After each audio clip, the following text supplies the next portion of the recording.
윤석열 씨는 무슨 생각으로 그렇게 온 국민에게 전쟁을 선포하는 대국민 담화를 했을까요? 김건희 씨는 지금 뭐 하고 있을까요? 윤석열 씨와 김건희 씨 사이엔 무슨 대화가 오가고 있고 무슨 생각을 하고 무슨 전략을 짜고 있을까요? 여기에 대해서 짚어보지 않을 수 없습니다. 윤석열 씨 부부의 이 정신세계가 어떤지에 대해서 윤형중 랩2050 대표 그리고 박영식 정치시사 에디터 모시고 말씀 나눠보겠습니다. 어서 오세요. 네, 안녕하세요. 반갑습니다. 네. 네. 윤 대표님 말씀 좀 해주시죠. 네. 어제 담화문을 저도 처음 보고서는 정말 이 사람 진짜 너무 이상한 사람 아니야? 완전히 다른 사람들 많이 이렇게 얘기하잖아요. 정신 이상 망상장애 이렇게 보잖아요. 근데 제가 요즘 많이 하고 있는 것 중에 하나가 윤석열의 시각으로 보기거든요. 네. 다시 봤습니다. 다시. 도저히 이 정상적인 생각을 가지고 보기에는 그 이해가 안 가고 너무 팩트가 제가 이제 습관적으로 팩트 체크를 하잖아요. 그러니까 막 봤는데 당연히 중간에 팩트 체크를 하다가 중간에 깨달았어요. 이건 팩트 체크를 할 필요가 없다. 스토리 라인을 봐야 된다라는 생각을 하게 되었습니다. 근데 우리가 이제 윤석열과 김건희의 관점으로 봐야 이 모든 사안들이 좀 명확해지고 또 우리가 그들의 다음 노림수가 무엇인지까지도 좀 볼 수 있거든요. 그래서 그걸 좀 볼 필요가 있는데요. 일단 가장 그 의문스러운 지점이 이겁니다. 그 윤석열 씨가 어제 이제 이렇게 말했어요. 거대 야당이 탄핵을 서두르는 이유가 무엇이겠습니까? 거대 야당 대표의 유죄 선고가 임박해지자 탄핵을 시켜서 조기 대선을 노리는 것 아닙니까? 라고 말했어요. 자, 다시 생각해 봅시다. 본인이 계엄령을 발동하지 않았으면 지금 조기 대선과 탄핵의 국면은 오지 않았습니다. 야당 대표가 그 선고 대법원 판결이 있을 때까지 시간이 아주 넉넉했거든요. 본인이 만든 행동이에요. 그렇죠. 본인이 만든 행동인데 우리가 그렇다면은 어떤 윤석열에게 동기가 있었길래 이 타이밍에 12월 3일에 그 이 일을 저질렀을까? 우리가 그걸 봐야 됩니다. 근데 우리가 그거를 아주 명확하게는 모르잖아요. 도대체 왜 12월 3일이었을까? 근데 요즘 이제 나오고 있는 것 같아요. 그러니까 저는 김건희 특검법이 혹시 그 주에 한동훈 당대표와 친윤들 사이의 갈등이 깊어지면서 그 주에 통과되지 않을까? 또 그게 한번 통과가 되기 시작하면은 걷잡을 수가 없거든요. 그것도 상당히 좀 저는 유력하게 보고 있었는데 오늘 단독 보도가 나왔죠. 명태균 황금폰. 저는 그것의 그 여파가 어느 정도까지 미칠지 모르는데 아무튼 우리가 좀 분명히 생각해야 될 것은 12월 3일 특히 이렇게 조기 탄핵 국면을 앞당긴 것은 윤석열 본인이라는 거죠. 그리고 어제의 그 담화문도 굉장히 고도로 계산된 담화문이거든요. 그래서 우리가 좀 하나하나 꼼꼼히 짚어볼 필요가 있다라고 생각합니다. 고도로 계산된 거짓말이다.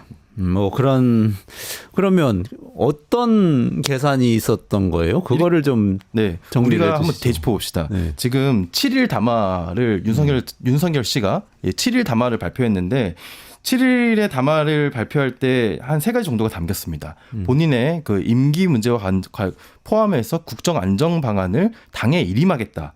그리고 법적 정치적 책임을 피하지 않겠다. 그리고 2차 계엄은 없을 것이다. 라고 얘기했어요. 아주 2분도 안 되는 쇼츠에 불과한 짧은 담화였죠. 그거가 전 성공했다고 봐요. 그게 상당히 국민의 의원들을 묶어놨고요. 그날 탄핵 표결에 영향을 미쳤습니다. 그러면 엊그저께 담화도 노림수가 있었고 이건 저 분명히 얻는 게 있었다고 생각해요. 저는 12일 담화, 그러니까 7일 담화의 목적은 사실 일임하지도 않았고 지금 책임질 의사도 없고 뭐 다 거짓말이었잖아요. 근데 사실 이것 때문에 지금 그 한동훈 대표가 굉장히 곤란해졌거든요. 한동훈 대표가 흔들렸죠. 그것도 이제 조금 이따 다룰 건데요. 아무튼 이제 12일 담화도 고도의 정치적 노림수가 있고요. 저는 달성할 거라고 봐요.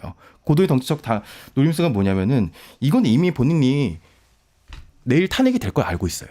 아마 국민의 의원들이 제대로 이제 이 담화문의 의미를 이해를 못하는 것 같은데 내일 탄핵 될 거를 본인이 알고 있고 그래서 그 이유를 대비한 것이거든요. 언제까지 대비한 것이라고 보냐면은 저는 수감 이후까지도 대비한 것이라고. 수감 이후까지.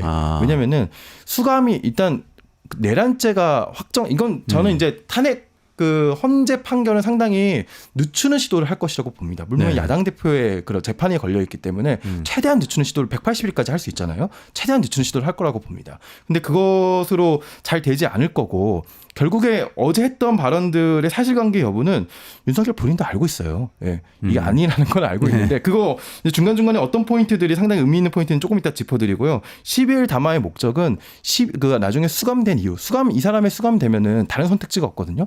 사형 혹은 무기징역이잖아요. 네. 그렇다면은 우리가 이렇게 생각해 봅시다.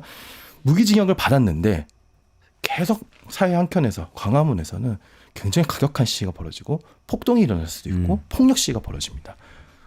상당히 사람들의 분위기는 점점 더 저 사람이 감옥에 있어서 우리 사회가 이렇게까지 비용을 치러야 되나라는 생각을 할 수도 있을 거예요. 윤석열을 석방하라 이런 그렇죠. 이런 폭력 시위를 얘기하시는 그러니까 거죠. 본인이 대통령이라는 자리를 유지한 상태에서 내놓을 수 있는 마지막 타이밍이었잖아요. 그렇죠. 마지막 타이밍에는 본인이 국민의힘 의원들 설득하려는 게 아니었습니다. 7일에는 국민의힘 의원들 설득한 대상이었지만 이제는 본인이 확실한 지지층에게 앞으로 끝까지 같이 가자라는 메시지를 던지는 것이었다고 생각을 하고요. 그리고 어제 굉장히 고도로 계산된 담화였다는 저는 이제 스토리 라인을 봤을 때 한 세 가지가 보였습니다. 첫째는 통치행위라는 단어인데요.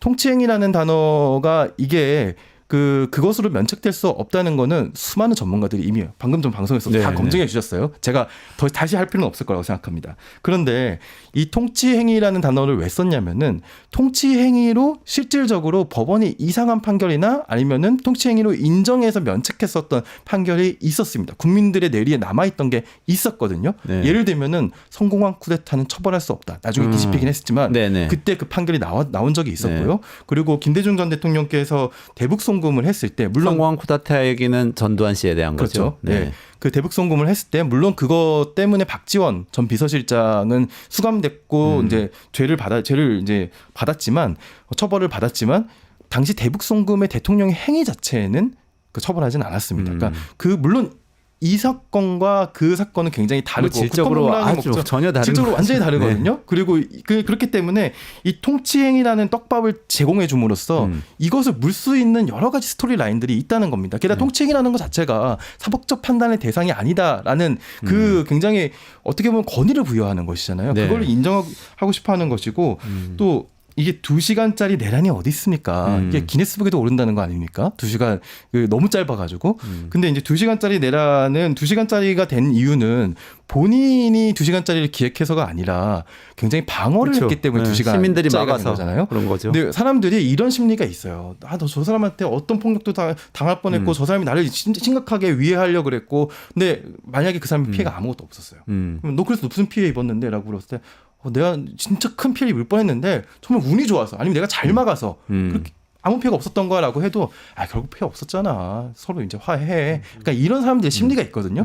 그러니까 지금 윤석열 씨가 얘기하는 거는 누구도 위해를 가하지 않았던 2시간짜리 내란이 어디 있습니까? 라는 거예요. 이게 말은 안 되지만 사람들의 마음을 파고드는 그 스토리 라인이 있다는 것이죠. 그것도 지지자들을 파고드는 당연하죠. 거예요, 그러면? 네. 지지자? 그렇습니다. 아직 지지하고 있는 10%에서 15%에. 네, 저는 이렇게 생각합니다. 부정선거까지도 저는 이렇게 생각해요. 부정선거 유석열 씨가 진짜 부정선거를 믿을까? 안 믿으면서 얘기할 수도 있다. 저는 심신미약 지금 망상장애로 몰고 가는 거에 대해서 반대해요. 그렇게 하면은 사람들이 감경의 대상이 될 수 있다고도 생각하고요. 상당히 용의주도했어요. 그러니까 예를 들면 이런 겁니다. 부정선거를 믿는다라고 생각하면 수사가 미진해질 수 있어요. 저는 당시에 선관위에 투입됐던 인력들이 나중에 서버를 확보한 다음에 어떤 시도를 했을 거냐면은 부정선거를 심각하게 믿으면 서버 내용을 확인만 해야 돼요.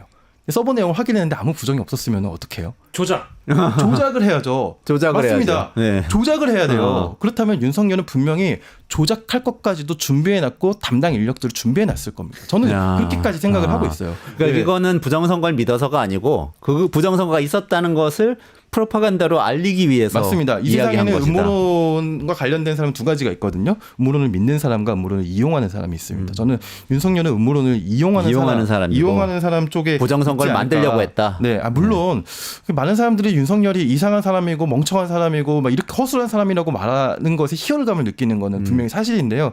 우리가 아직까지 모를 때는 많은 시나리오와 가능성을 두고 생각을 해봐야 된다는 거죠. 여전히 무서운 상황인 거잖아요. 그렇죠, 여전히 당연합니다. 군통수권자이고 지금도 결재를 하고 있고. 네. 그리고 아직 공모자 전원이 드러나지 않았어요. 그렇죠. 네. 누구까지 공모했는지 알 수 없죠. 지금도 알 수가 없습니다. 내통하고 있을 수도 있는 그렇습니다. 거죠. 네. 그리고 그 윤석열이라는 사람을 만만하게 보면 안 돼요.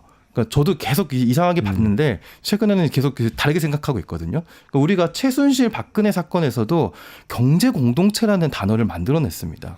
그렇죠. 네, 경제 공동체라는 단어로 인해서 원래는 박근혜 전 대통령이 제3자 뇌물공여죄에 해당돼야 되는데 그건 약하니까 뇌물수수죄로 처벌하기 위해서 경제 공동체라는 단어를 만들어냈고 그것을 사법부에서도 인정하게 만들었거든요.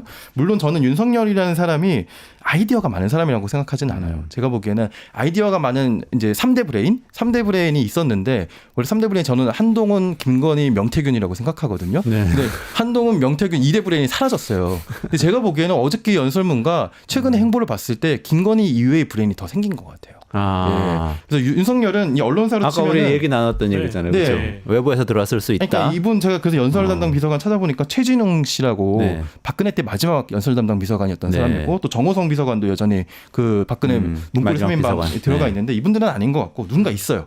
예, 누군가 있는 것 같고 그 윤석열의 능력은 여기 언론사 기자로 치면은 뭔가 그 재기발랄한 발제를 하거나 뭐 아이디어가 튀는 사람은 아닌데 데스킹 능력은 있는 사람인 거예요. 그러니까 에디팅과 데스킹 능력이 있는 사람이기 때문에 이 통치행위 2시간짜리 내란 요 발언들 이건 굉장히 고도의 노림수라고 생각합니다. 그런 얘기가 있었죠. 그러니까 이제 검찰 특히 특수부 검사들이나 검찰 쪽에서 보면 동물적인 감각이 있기 때문에 자신들이 유리한 고지에서 싸우는 방식이랄까요? 그러니까 이제 수사를 하고 기소를 하는 과정에서 언론을 어떻게 활용해야 되는지에 대한 그런 동물적 감각이 있다는 거예요. 그래서 이거 A라는 걸 던졌을 때 언론이 이렇게 반응할 거야. 언론이 반응하고 나면 아마 국민 여론이 이렇게 될 거야. 라는 그런 고도의 계산들을 평생 해왔단 말이죠. 근데 윤석열이나 한동훈이나 실제 특수부 검사 출신들이 하는 행위들이 자신들이 뭐 수사를 하거나 혹은 또 피의자를 압박하기 위해서 어떤 형태로든 언론을 많이 활용하는 모습을 보여줬습니다. 그래서 이번에도 저는 지금 들으면서 우리 윤영준 선생님의 말씀에 굉장히 동의하는 게 뭐냐면 일반 사람들이 생각하지 못하는 방식으로 스토리라인을 짜고 있다. 첫 번째. 그리고 두 번째, 그것이 굉장히 일반이나 상식과 이성의 접근이 어려운 고도의 창의적인 방식의 가능성이 높다. 이제 이 두 가지는 충분히 공감을 하고 있습니다. 그래서 아까 말씀드린 이 연설문은 외부에서 누군가가 작성해줄 가능성도 우리가 염두에 봐야 된다는 게 첫 번째였고, 두 번째로는 이게 구속된 이후의 상황을 가정해서 어떤 식으로 자신이 행동을 해야 여론전에 좀 유리할 수 있는지까지 계산을 해놨을 것이다라는 건 아주 충분히 공감하는 내용이어서 이것이 지금 윤영준 선생님의 음모론이 아니고 이거는 그렇게 봐야 되는 것 같아요. 네. 그러니까 윤석열의 시각, 현재 윤석열의 시각이 이럴 것이다라는 측면에서는 거의 99.9% 동의하고 있습니다. 그리고 윤석열이 성공한 게 하나 더 있습니다. 뭐죠? 예. 그 윤석열이 그러니까 요즘 얘기 많이 나오는 것들 중에 많은 평론가들이 이제 정보를 확인한 것들 중에 하나가 이재명 대표보다 한동훈 대표를 더 싫어한다는 거 아닙니까? 맞아. 그건 거의 확실해요. 네, 네. 거의 확실한데 지난 일주일 동안의 윤석열의 공작으로 한동훈의 정책 위상이 확 낮아졌습니다. 그렇죠. 네, 그거는 잘 생각해 보세요. 그러니까 이게 한동훈을 완전히 뒤통수 친 격이거든요. 오히려 이재명 대표는 엄청 올라갔어요. 정치적 위상. 그러니까 7일 담화에서 당에 일임한다고 했습니다. 네. 그리고 8일에 네. 한덕수, 한동훈 공동 담화가 있었는데요. 맞아요. 아마 그 공동 담화의 내용까지도 윤석열에게 모두 다 보고가 되었을 겁니다. 그런데 그날 오후에 바로 그 인사권을 행사를 했거든요. 네. 그러니까 그 둘의 공동 담화의 내용 또 당에 일임한다는 내용을 지속적으로 어떻게 보면은 단칼에 그걸 지킬 생각이 없었던 거예요. 애초부터. 그렇죠. 네. 네. 그리고 놀라운 것 중에 하나는 중간중간에 계속 한동훈 대표를 불렀단 말이죠. 특히 용산으로요. 그 장면도 국민들이 보기에 너무 의아했습니다. 저는 쪼르르 달려가서 만나는 부하 인증이죠, 사실. 네. 그런데 한동훈 대표는 아마 이런 심리였던 것 같아요. 이 보수가 다시 한번 탄핵 국면을 맞이하지 않기 위해서 질서 있는 퇴진을 하기 위한 거의 최후에 그래도 내가 오랫동안 인연을 맺었던 사람이니까 저 사람과 함께 마지막 과정을 한번 잘 관리해보자라는 생각이었던 것 같고 윤석열도 그런 한동훈에게 믿을 만한 그런 느낌을 줬다는 것이죠. 근데 믿을 만한 느낌만 줬을 뿐이지 바로 뒤통수를 치는 방식으로 계속 뒤통수 쳤죠. 계속 뒤통수 치는 방식으로 한동훈의 정치적 위상을 완전히 망가뜨려 버렸거든요. 네. 그러니까 옛날부터 이런 말이 있는데 권력자가 다음 권력자를 세울 수는 없어도 어떤 사람이 안 되게는 막을 수 있다. 맞아요. 그런 말들이 그런 있었는데 이번에 윤석열 씨가 한동훈에게 그걸 제대로 보여줬거든요. 지난 일주일 동안 한동훈 대표는 자신이 갖고 있는 정치적 위상 그리고 어떻게 보면 자산들을 너무 많이 잃어버렸어요. 그래서 이거가 한동훈도 굉장히 당했다. 라고 보여지고 그 이후에 당권과 당의 상황까지도 윤석열이 보고 노리는 그런 노림수가 아닌가. 제가 윤석열 너무 과도평가하나요? 네.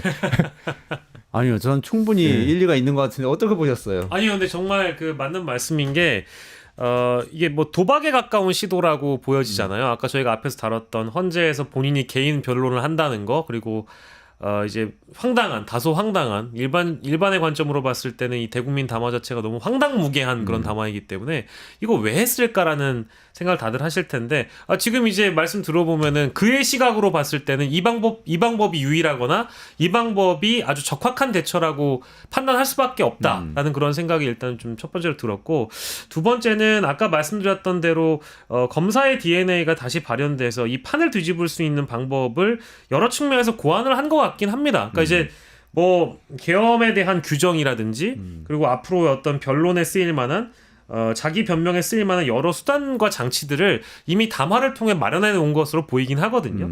그래서 저는 이게 전혀 법적으로, 그러니까 법리적으로 봤을 때 도움이 안 되는 행위인데 이걸 왜 하지라는 생각을 순진하게 했지만 그의 입장으로 봤을 때 이게 너무 당연할 수 있겠다라는 생각은 좀 들었습니다. 저는 진짜 말씀 듣고 보니까 소름 끼치는데 사실 한국 정치가 장기 윤석열 시대에 돌입할 수도 있을 것 같아요. 이거는 윤석열이 지배하는 세계는 아니지만 많은 서구 국가에서 그렇거든요.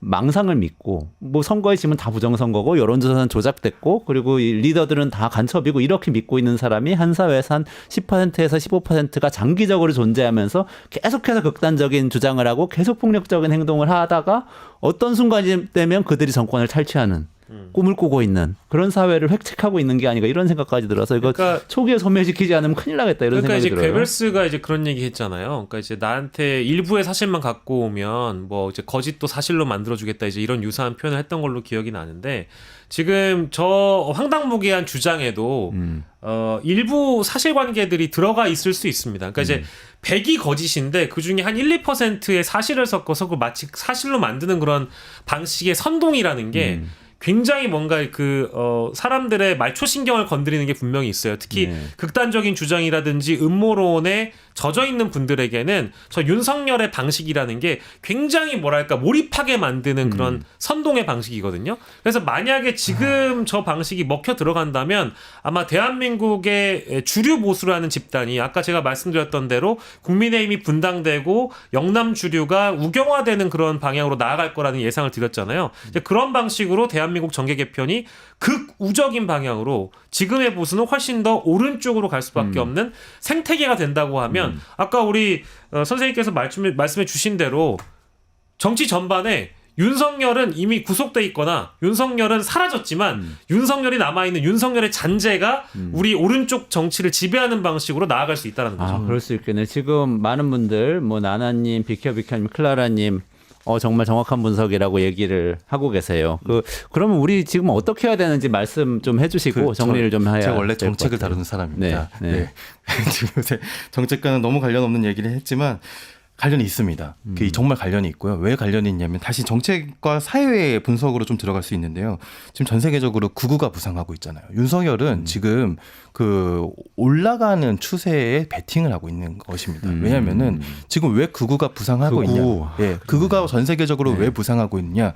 이게 점점 양극화가 심해지고 디지털화가 심해지고 또 모든 미디어를 갖다가 이제 극단적인 미디어를 알고리즘에 의해서 자신이 계속 믿는 쪽을 향해서 이제 공급받을 수밖에 없는 상황이잖아요. 우리가 둘러싸고 있는 디지털, 온라인, 양극화, 기후위기 모든 방향들이 인간을 고립시키는 방향으로 가고 있습니다. 인간을 고립시키는 방향으로 가는 때 두드러진 사회 현상이 극우의 부상. 과학을 또 부정하고. 네, 맞습니다. 그래서 전 세계적으로 극우의 이제 포션이 뭐 5에서 10에서 15% 점점 늘어나고 있어요. 윤석열은 거기를 노리고 있는 겁니다. 그러네요. 지금 10에서 15라 그랬잖아요. 아마 우리 사회가 10년 뒤에 과연 이게 10에서 15일까요? 20에서 25일 수도 있습니다. 그 정도일 때 윤석열이 계속 감옥에 둬야 된다, 무기징역으로 감옥에 둬야 된다는 생각이 계속 유지가 될 수 있을까요? 저는 그렇지 않을 수도 있다고 누군가가 생각을 사면을 하고 있거든요. 다시 돌아올 수도 있는 거죠. 그렇기 때문에 우리가 사회 정책이 중요하고 사회에 대한 그런 생각을 다시 돌아봐야 된다는 것인데 윤석열이 이런 식의 담화문을 내놓고 이런 식의 담화문이 강력하지 못하게 하는 것도 사실 우리가 앞으로 사회 정책을 잘 써야 된다는 것을 의미하기도 하고요. 또 마지막으로 저는 최근에 이제 개헌법을 열심히 볼 수밖에 없는 상황인데 개헌법이 너무 너무 미비점들이 많더라고요. 네. 그래서 개헌법과 관련돼 가지고 몇 가지 이제 개정 시도들이 좀 있는데 네. 특히 하나만 좀 짚고 한 넘어가면 가지만 딱 하나만 말씀해 짚고 주세요. 13조에 국회의원은 현행범이 아닌 경우에는 체포 구금할 수 없다라고 되어 있거든요. 네. 현행범은 뭐 규정 굉장히 모호합니다. 그래서 이 부분에 대해서 개정이 좀 필요한데요. 대안들까지 이미 다 논의된 게 좀 있으니까 그런 네. 것들까지도 국회가 왜냐면은 국민의힘이 동의해야 돼요. 다음 정권에서 다른 정부가 들어섰을 때 본인들이 피해자가 될 수 있다니까요. 그렇죠. 당연히 여기서는 방어 자체를 같이 해야 됩니다. 제도로 방어해야 한다 이런 말씀 주셨고 진짜 이게 근데 음모론과 망상이라는 게 전염성이 심해요. 범죄 심리학자인 이수정 교수라고 있잖아요. 네. 이분이 부정선거 다시 들여다봐야 된다고 털어야 된다고 페이스북에 올렸어요. 오늘 아침에. 네. 그걸 보고 제가 정말 놀랐는데 지식인들도 금방 속을 수 있거든요. 그러니까 이거는 사실은 원천을 찾아내서 우리 사회가 그 원천을 소멸시키지 않으면 언제 어떤 방식으로 폭력적인 사회로 우리 사회가 돌변할지 모르는 그런 문제라고 생각을 합니다. 좀 이성과 합리가 좀 승리하고 당연히 이제 정설이 되는 시대가 되어야 되는데 이게 뭐 지금 기회주의와 욕망 그리고 이제 우리 말초신경을 건드리는 이제 아주 자극적인 내용들이 지배하는 사회는 이성적이지 못하죠. 알겠습니다. 오늘 여기까지 진행을 하고요. 유영중 랩2050 대표님, 박영식 이 정치시사 에디터님 여기서 보내드리고 인사드리도록 하겠습니다. 고맙습니다. 감사합니다. 감사합니다. 유튜브 구독하고 실시간 채팅과 댓글을 남기시면 매일매일 7,000TTCO를 드립니다. 참여 방법은 통통물 어플을 다운로드하고 회원가입과 로그인을 해주세요. 마이페이지에서 나의 회원 고유 번호를 복사해주세요. 유튜브 구독 후 실시간 채팅이나 댓글창에 고유 번호를 한 번만 입력하면 준비 끝! 지금 유튜브 채팅과 댓글 쓰기 참여하고 7,000TTCO 받아가세요.